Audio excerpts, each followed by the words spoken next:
Hi friends, ನಾವಿವತ್ತು ಜಾತ್ರೆ ಹೋಗುತ್ತಾ ಇದೀವಿ. ಯಾವೂರು ಜಾತ್ರೆ ಹೇಳ್ತೀನಿ ಬನ್ನಿ.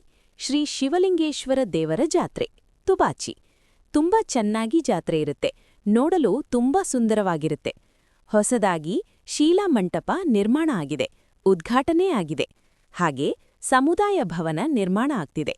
ನಿರ್ಮಾಣ ಆದ್ಮೇಲೆ ಮದುವೆ, ಸೀಮಂತ ಫಂಕ್ಷನ್, ಎಂಗೇಜ್ಮೆಂಟ್ ಮಾಡಲು ದೊಡ್ಡ ಮಂಟಪ ಇರುತ್ತೆ. ಸುತ್ತಮುತ್ತಲಿನ ಗ್ರಾಮಗಳ ಜನರೂ ಬರ್ತಾರೆ. ಜಾತ್ರೆ, ದೇವರ ಗುಡಿದಿಂದ ರಥ ಸಾಗುತ್ತೆ.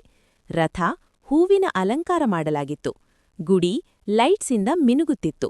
ಲೈಟ್ಸ್, ವಿಶಾಲವಾದ ಗುಡಿ. ಅನ್ನಪ್ರಸಾದ್ ಇರುತ್ತೆ, ಪ್ರವಚನಗಳು ಇರುತ್ತೆ. ಸರಿಗಮಪ, ಸಂಗೀತ ಕಲಾವಿದರು ಬರ್ತಾರೆ. ಭಜನೆ, ಹಾಡು, ಸಂಗೀತ ಇರುತ್ತೆ. ಪಾರ್ಕಿಂಗ್ ವ್ಯವಸ್ಥೆ ಇರುತ್ತೆ. ಕಾರ್, ಬೈಕ್ ಪಾರ್ಕಿಂಗ್ ಇರುತ್ತೆ. ಪ್ಲೀಸ್ ವಿಡಿಯೋ ಪೂರ್ತಿ ನೋಡಿ, ಸಬ್ಸ್ಕ್ರೈಬ್ ಮಾಡಿ.